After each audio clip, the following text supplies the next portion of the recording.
Bismillahirrahmanirrahim. Assalamualaikum warahmatullahi wabarakatuh.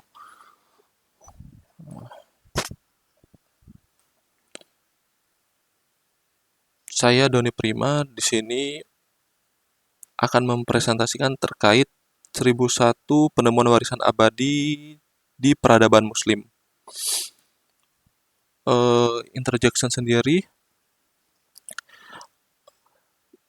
1001 penemuan ini warisan abadi peradaban Muslim, merupakan sebuah perjalanan kewarisan luar biasa peradaban Muslim yang selama berabad-abad telah menghasilkan penemuan dan inovasi baik itu dalam sains, teknologi, kedokteran, arsitektur, dan seni. Untuk pameran ini mengungkapkan bagaimana ilmuwan atau insinyur dan pemikir Muslim memainkan peran penting dalam membangun fondasi sains modern, menyatukan warisan berbagai budaya, dan mewariskan pengetahuan yang terus menginspirasi dunia saat ini. Melalui kisah-kisah dan tokoh sejarah yang menarik, kita diajak untuk memahami pentingnya kontribusi peradaban Muslim terhadap perjalanan umat manusia menuju kemajuan. Dan ini adalah map of major contribution in Muslim civilization atau peta penyebaran eh, peradaban Muslim.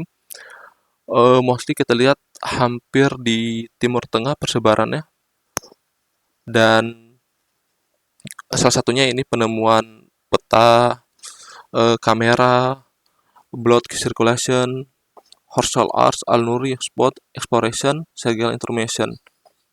Lanjut, selain itu ada juga tokoh-tokoh Muslim menemukan seperti puzzle. Puzzle ini yang masih sekarang kita temukan seperti Rubik. Dan ilmu-ilmu yang kita dapatkan sekarang seperti chemistry atau ilmu kimia, matematik, dan sebagainya.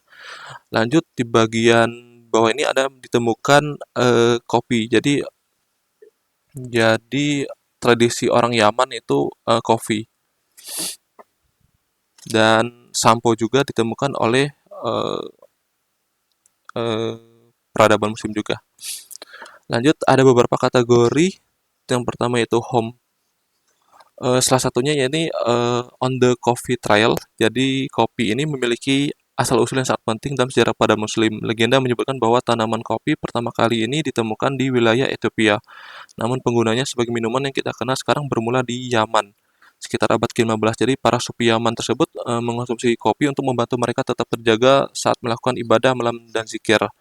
Kopi kemudian menyebar dari Yaman ke Mekah, lalu ke Kairo, Damaskus, dan Istanbul. Dan sekarang kopi sangat tren eh, di abad ke-20 sekarang ini. Untuk lanjut selanjutnya, Vendening.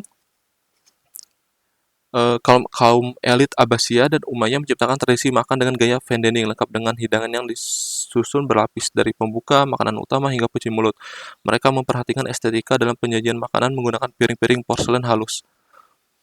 Yang ketiga yakni three course menu. Jadi ada 3 menu utama ya. Yang pertama konsep makan dengan susunan 3 tahap: pembuka, appetizer, makanan utama, main course, dan penutup dessert. Ini sebelum orang-orang Eropa mentradisikan three course menu tersebut, para para cendekiawan Muslim atau di zaman para Muslim sudah melakukan hal tersebut. Lanjut ini penemuan jam.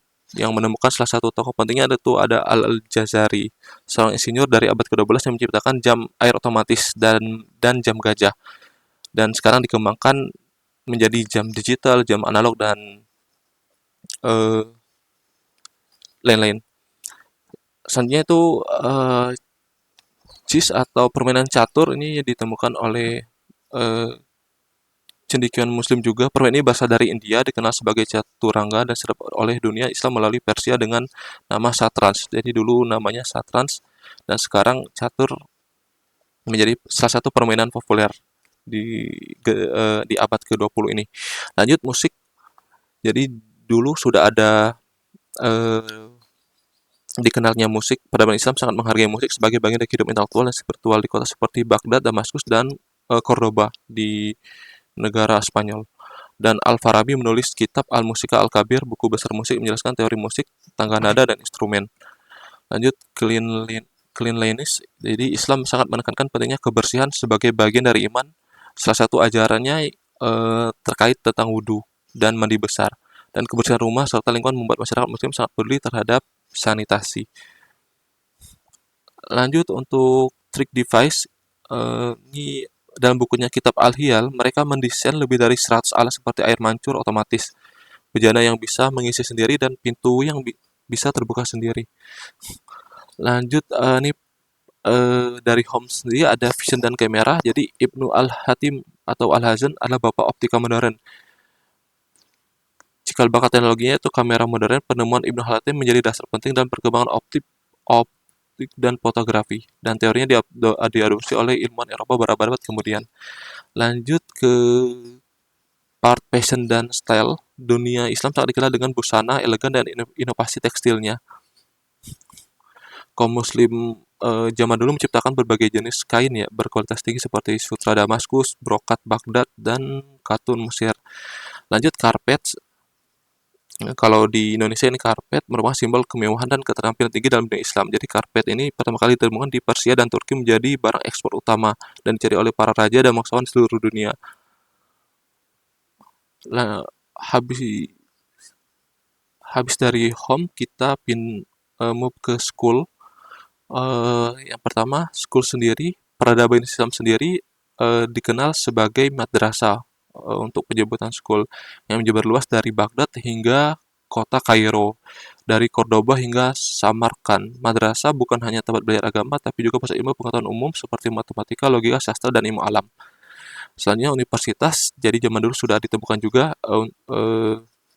jenjang pendidikan di universitas. Salah satu universitas tertua yakni Universitas Al-Qarawiyyin di Fes, Maroko, didirikan tahun 859 Masehi oleh seorang wanita bernama Fatima Al-Fihri. Dan sekarang kita kenal dengan Universitas Al-Azhar di Kairo yang berdiri tahun 970 Masehi. Lanjut, House of Wisdom. Bait Al-Hikmah atau House of Wisdom ini adalah pusat intelektual terbesar pada masa kekhalifahan Al-Abbasiyah, didirikan oleh Khalifah Harun al-Rasyid dapat dikembangkan oleh putranya Al-Ma'mun. Tempat ini menjadi pusat penerjemah karya-karya Yunani, Persia, dan India dalam bahasa Arab. Lanjut untuk libraries dan bookshop, ini perpustakaan dan toko buku. Jadi di zaman peradaban Islam sendiri sudah ditemukan terkait perpustakaan dan toko buku yang memiliki budaya membaca dan menulis yang sangat tinggi. Kota-kota seperti Baghdad, Cordoba, dan Timbuktu memiliki perpustakaan yang raksasa yang menyimpan ribuan hingga jutaan buku. Lanjut, pengetahuan terkait translating. Salah satu pencapaian penting dari Islam adalah proyek penerjemah bahasa-bahasa ilmuwan muslim menerjemahkan karya penting dalam bahasa Yunani.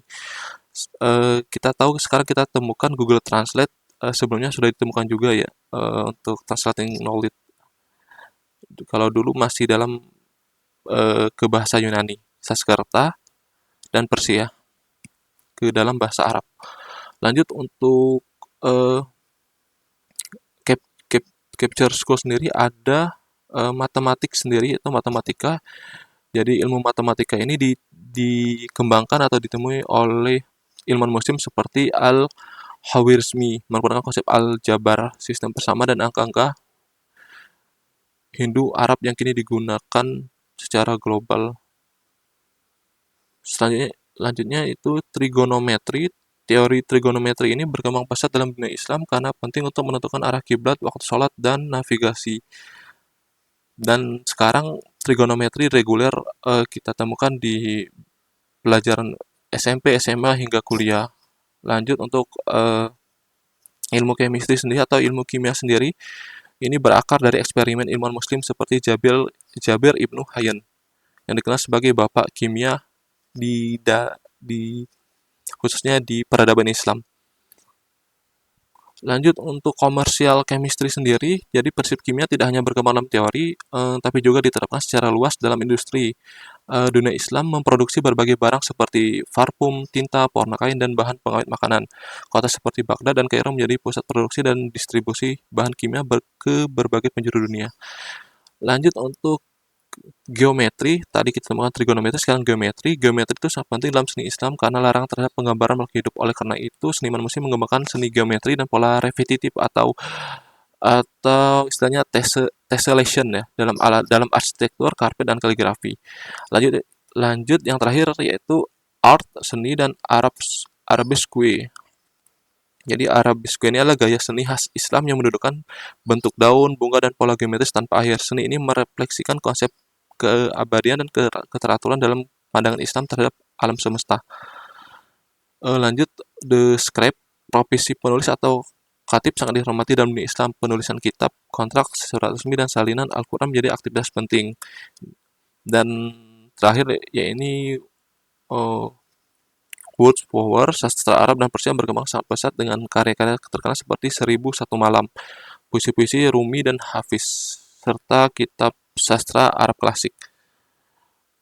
Dunia Islam ini dunia yang penuh dengan kata-kata yang hidup, menyentuh hati, dan menyampaikan ilmu. Eh, dari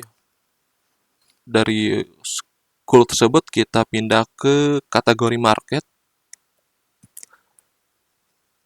Jadi dalam peradaban Islam ada juga istilahnya the market. Dalam peradaban Islam bukan hanya tempat jual beli pasar, tapi aktivitas sosial, ekonomi, budaya. Pasar-pasar seperti Syuk di Baghdad, Kairo, dan Cordoba diatur dengan sistem yang sangat terstruktur. Ada pengawasan harga, standar kualitas barang, hingga etika berdagang. Lanjut untuk poin kedua ada World Check. Salah satu inovasi penting dalam sistem keuangan Islam adalah konsep sak, yaitu cikal bakal dari cek modern. Pedagang dapat menyimpan uang di satu kota dan mencairkannya di kota lain hanya dengan surat jaminan dari institusi keuangan. Kalau sekarang bisa kita eh, bisa kita logikan seperti menyimpan uang di deposito seperti itu. Lanjut, The Banker. Jadi bank tersebut sudah ditemukan di peradaban Islam. Para pedagang dan bankir dikenal sebagai saraf atau tujar, memiliki peran penting dalam kelancaran ekonomi. Mereka menyediakan layanan penukaran mata uang, pemberian pinjaman, serta sistem pembiayaan untuk perdagangan jarak jauh. Lanjut untuk mass production sendiri, peradaban Islam juga mengembangkan sistem produksi berskala besar yang efisien. Di berbagai kota terdapat pusat kerajinan seperti tenun, perajin logam, dan pembuat kaca yang bekerja dalam sistem semi industri. Lanjut, ya ini yang poin kelima, yaitu brand names. Jadi pedagang muslim memahami pentingnya itu reputasi dan identitas dagang. Banyak produk diberi cap khusus saat ini atau merek khusus sebagai jaminan mutu, misalnya karpet, Persia, kain, dan Mosul, dan baja dari Damaskus terkenal hingga Eropa. Lanjut, The Pottery Business. Kerajinan tembikar berkembang pesat di dunia Islam. Para perajin menciptakan desain yang indah dengan teknik glaskir, ukiran, dan pola warna yang kompleks. Lanjut, poin selanjutnya itu ada glassware. Industri kaca berkembang luar biasa. Seperti Basra dan Kairo, para pengrajin muslim menciptakan gelas, botol, parfum, lampu masjid, dan perhiasan dari kaca dengan teknik tiupan kaca dan pengecatan yang rumit. Karya-karya mereka dipamerkan di istana. Dan mostly kebanyakan diminati oleh European people, jadi orang-orang di Eropa gitu. Lanjut, ya ini yaitu water engineering. Ya ini adalah teknik air. Di dunia Islam itu sangat penting bagi pertanian dan kehidupan masyarakat. Jadi para insinyur muslim ke zaman dahulu itu membangun sistem irigasi rumit, saluran air, kincir air, dan kandungan berbagai wilayah kering seperti Andalusia dan Persia. Lanjut, dari market kita pindah ke hospital atau ke ranah kesehatan atau rumah sakit. Jadi dalam Islam sudah ditemukan juga di hospital, rumah sakit, atau disebut Bimaristan, adalah lembaga sosial dan ilmiah yang luar biasa maju. Jadi rumah sakit tersebut pertama dibangun di kota Damaskus pada abad ke-8. Dan untuk konsep sendiri menyebar ke seluruh dunia Islam. Rumah sakit tidak hanya untuk merawat pasien, tapi juga menjadi tempat pendidikan bagi calon dokter. Jadi rumah sakit ketika zaman peradaban Islam dulu tidak hanya sebagai tempat berobat, tempat operasi dan sebagainya, tapi sebagai tempat pendidikan bagi calon dokter juga. Jadi mereka memiliki ruang khusus untuk penyakit yang berbeda, hal yang diberikan secara gratis kepada semua golongan. Dan ini hal tersebut mencerminkan nilai kemanusiaan yang keadilan sosial dalam Islam. Lanjut, ini female dokter, jadi dokter secara gender di gender perempuan, peradaban Islam memberikan ruang bagi perempuan untuk terlibat dalam dunia medis. Terdapat dokter wanita yang bekerja di rumah sakit terutama untuk merawat pasien perempuan. Mereka juga mengajar dan menulis buku kedokteran. Sistem ini memperhatikan kebutuhan gender secara adil dan menunjukkan bahwa peran perempuan diakui secara ilmiah dan profesional di dalam dunia Islam. Lanjut, medical student atau mahasiswa kesehatan atau mahasiswa kedokteran ini, sistem pendidikan kedokteran di Indonesia sangat terorganisir. Para pelajar belajar langsung dari dokter senior, rumah sakit mengamati pasien. Tokoh-tokoh seperti tokoh Islam seperti Al-Razi dan Ibnu Sina itu menekankan pentingnya pengamatan langsung dan diagnosis yang teliti. Pendidikan kedokteran di dunia Islam jauh lebih sistematis dibandingkan Eropa pada abad pertengahan yang masih sangat terbatas. Lanjut, buku medical books atau buku terkait hal-hal kesehatan. Jadi ilmuwan muslim itu menghasilkan banyak karya kedokteran penting. Salah satu yang paling berpengaruh ada Al-Kanun fi al-Tib, kanon kedokteran. Jadi istilahnya tabib ya, tabib zaman dulu. Jadi karya Ibu Sina yang menjadikan buku teks utama di Eropa lebih dari 500 tahun. Buku-buku ini membahas tentang ilmu anatomi, penyakit, obat-obatan, dan etika kedokteran secara komprehensif. Lanjut untuk poin selanjutnya ada surgical tools. Ahli bedah seperti Al-Zahrawi dari Andalusia mengembangkan dan mendesain lebih dari 200 alat bedah. Jadi ini adalah tools-tools yang digunakan oleh dokter atau para perawat untuk menunjang pengobatan di rumah sakit. Seperti forceps, pisau bedah, atau alat jahit luka. Alat ini digambarkan secara rinci dalam bukunya Al-Tasrif dan digunakan selama berabad di Eropa. Keahliannya dalam bidang bedah gigi, mata, dan bahkan operasi sesar menunjukkan bahwa dunia Islam sangat maju dalam bidang kedokteran praktis. Lanjut, poin selanjutnya ada di Hospital for Mental Illness. Jadi Islam ini memperlakukan penderita gangguan mental dengan penuh kasih dan martabat, berbeda dengan Eropa saat itu yang sering mengurung atau mengasingkan mereka. Jadi orang-orang yang termarginalkan atau uh, ada keterbelakangan terkait mental, jadi mereka di sana uh, diperlakukan secara baik. Dari rumah sakit jiwa dibangun pertama kali di Baghdad, Kairo, dan Fes dengan pendekatan penyembuhan melalui fisik, relaksasi, terapi bicara, serta pengobatan medis. Lanjut, di poin selanjutnya ada di Hospital for Blind People. Peradaban Islam juga mendirikan rumah sakit dan pusat rehabilitasi untuk orang buta. Jadi yang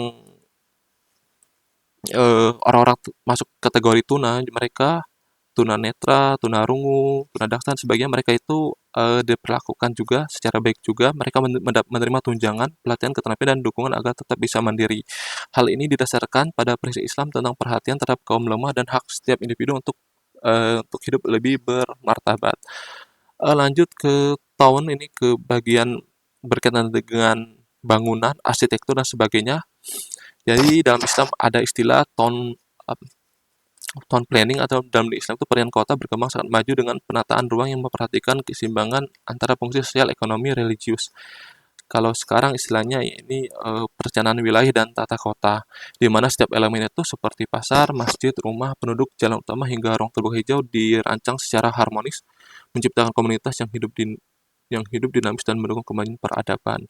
Lanjut, ilmu arsitektur juga. Jadi arsitektur dalam dunia Islam tidak hanya bertujuan memenuhi kebutuhan tempat tinggal dan ibadah, tapi juga menjadi ekspresi seni dan spiritualitas dengan penggunaan motif geometris, kaligrafi, pola tumbuhan, serta inovasi dalam bentuk bangunan yang memperkenalkan dunia pada keindahan masjid, madrasah, istana, serta bangunan umum yang bertahan hingga berabad-abad.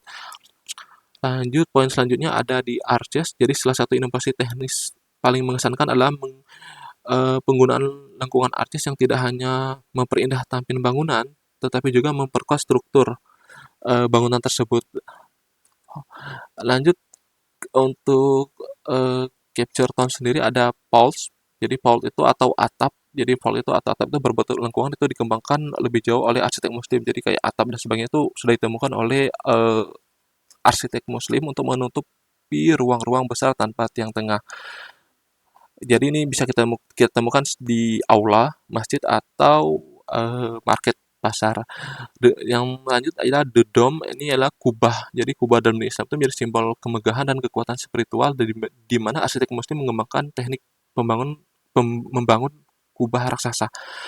Lanjut, the spire, jadi menara-menara runcing. seperti yang ditemukan di Menara Masjid Minaret menjadi ciri khas yang menuju ke langit tidak hanya sebagai penanda tempat ibadat, tapi juga sebagai lambang aspirasi spiritual umat muslim yang diarahkan kepada Sang Pencipta. Lanjut untuk influential ideas, dunia Islam memperkenalkan berbagai ide besar dalam bidang arsitektur dan teknik sipil seperti penggunaan air dalam tata kota, pembangunan jembatan melengkung, dan teknik pendinginan secara pasif.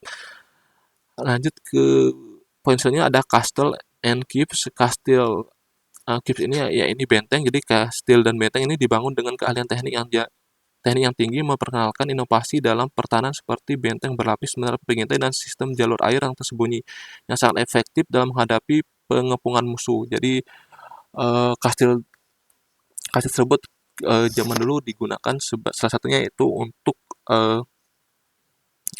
defense, bertahan ketika musuh menyerang.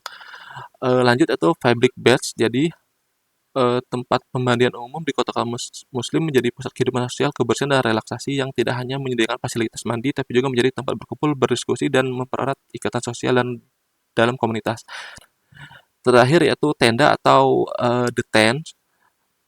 Istilah itu sebagai warisan budaya nomaden Arab dan Persia dikembangkan menjadi struktur yang fleksibel dan tahan lama. Jadi tenda yang kita lihat sekarang tuh sebelumnya sudah ditemukan di zaman peradaban muslim.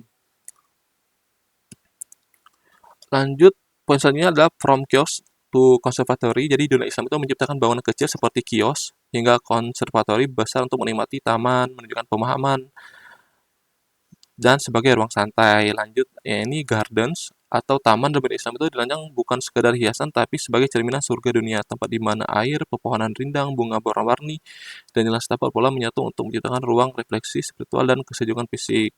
Dan terakhir ada air mancur atau fountains menjadi pusat dalam desain kota-kota Islam, menggabungkan fungsi estetika, simbol, kemakmuran, dan peran pita sebagai sumber air bersih dalam iklim panas gurun dan subtropis. Lanjut ke kategori selanjutnya ada di world. Jadi planet Earth. Jadi para ilmuwan muslim itu sejak abad pertengahan sudah memahami pentingnya mempelajari bumi sebagai makhluk hidup yang dinamis dengan membuat peta, mengukur lingkar bumi, serta meneliti struktur geologi. Lanjut, selanjutnya ada Earth Science. Dalam dunia Islam itu ilmu bumi berkembang pesat berkat tokoh-tokoh seperti Al-Biruni. Jadi salah satu tokoh yang berkontribusi ya maksudnya terkait ilmu bumi yaitu Al-Biruni yang meneliti tentang gempa bumi, mineral, formasi batuan, dan hubungan antara unsur alam. Lanjut itu natural fenomena, arti fenomena alam seperti gempa, angin topan, gerhana, dan pasang surut tidak hanya diamati tapi juga dianalisis secara ilmiah dalam dunia Islam. Lanjut, misalnya ada geografi sendiri. Geografi menjadi salah satu bidang unggulan dalam peradaban Islam di mana para ilmuwan seperti Al-Idrisi memadukan hasil perjalanan, catatan pedagang, dan lapor navigator untuk menciptakan peta dan deskripsi geografis yang akurat dan bertahan hingga berabad-abad. Lanjut, ya ini maps. Jadi zaman Islam sudah ditemukan peta. Jadi peta-peta buatan Imam Muslim yang sering dihiasi dengan seni kaligrafi dan simbol unik, bukan hanya alat navigasi praktis, tapi juga menjadi karya seni pengetahuan menunjukkan betapa luas dan dalamnya penguasaan mereka terhadap dunia yang ada. Lanjut, untuk poin selanjutnya ada travelers dan explorers. Jadi penjelajah Muslim seperti Ibnu Battuta berkelana ribuan kilometer dari Afrika Utara hingga Cina menulis catatan perjalanan yang kaya detail. Jadi para ilmuwan muslim dulunya melakukan perjalanan itu untuk mencari hal-hal yang baru, di mana hal-hal baru tersebut dicatat dan dikembangkan. Lanjut itu navigasi atau navigation. Itu dunia Islam mengembangkan metode navigasi canggih termasuk penggunaan astrolevel, kompas magnetik, dan tabel astronomi. Lanjut, poin selanjutnya ada naval exploration. Melalui kekuatan maritim luar biasa, bangsa-bangsa muslim seperti Al-Basir dan Kesultanan Oman memperluas rute perdagangan laut hingga ke Asia Tenggara dan Afrika Timur. Lanjut, untuk poin selanjutnya ada global communication. Jadi dunia Islam itu membangun jaringan global menghubungkan ke negara Andalusia, Afrika Utara, Timur Tengah, Persia, India, hingga Cina. Lanjut, dan poin selanjutnya ada war dan weaponry. Ilmu pengetahuan dunia Islam juga mendorong inovasi di bidang persenjataan dan strategi perang dari pengembangan busur komposit. Lanjut, ada social science dan ekonomi. Jadi para ilmuwan muslim menciptakan prinsip ekonomi dan ilmu Islam seperti pasar bebas dengan pengawasan moral atau hisbah, lembaga perbankan awal, konsep uang kertas, serta sistem zakat yang menjaga keseimbangan sosial dan memperkecil ketimpangan ekonomi. Lanjut, di universe ada ilmu astronomi. Jadi ilmu astronomi ini berkembang menjadi salah satu disiplin paling maju di mana para ilmuwan seperti Al-Batani dan Al-Zarqali memperbaiki model pergerakan pergerakan planet. Observatories, jadi observatorium megah seperti di Baghdad, Maraga, dan Samarkand menjadi pusat penelitian ilmiah terbesar di dunia kala itu. Lanjut ada astronomical instrument. Para ilmuwan muslim merancang dan menyempurnakan instrumen astronomi canggih seperti astrolabe, kuadran, dan armillary sphere yang tidak hanya digunakan untuk navigasi, namun astronomi tetap juga untuk mengukur waktu, arah, kiblat, dan membantu kehidupan sehari umat muslim zaman dulu hingga sekarang. Lanjut ada astrolabe, ada armillary sphere. Untuk armillary sphere ini berupa model mekanis bola langit dibuat oleh ilmuwan muslim untuk memahami lebih dalam pergerakan benda-benda langit. Eh, Memperlihatkan kemampuan mereka untuk menggabungkan sains, matematika, dan seni dalam satu karya luar biasa. Lanjut, poin selanjutnya ada Science for the People. Jadi dalam Al-Quran banyak ayat yang menyeru untuk umat manusia memperhatikan tanda-tanda di langit dan bumi, mendorong para ilmuwan muslim untuk tidak hanya mengagumi keindahan alam semesta, tapi juga menyelidiki hukum-hukum alam dengan metode ilmiah yang secara sistematis. Lanjut ada The Moon. Jadi bulan menjadi objek penelitian penting bagi para ilmuwan muslim karena berhubungan erat dengan kalender Islam, navigasi, dan ritual keagamaan. Sehingga mereka mengembangkan metode akurat tersebut untuk mengamati fase bulan dan menentukan awal bulan Hijriah. Lanjut formasi lunar. Jadi lunar atau lunar formation itu sendiri, ilmuwan muslim tidak hanya mengamati bulan sekilas, tapi juga mencatat berbagai formasi permukaan seperti kawah dan dataran luas. Oh. Lanjut ada constellation, jadi banyak nama bintang dan konstelasi yang kita gunakan sekarang seperti Altair, Betelgeuse, dan Vega berasal dari fenomena astronomi Arab, mencerminkan betapa besar kontribusi astronomi muslim dalam pemetaan langit yang berkembang hingga zaman modern. Selanjutnya ada flight atau garisan tentang penerbangan. Jadi sudah ditemukan oleh Abbas Ibnu Firnas yang mencoba terbang dengan alat buatannya sendiri.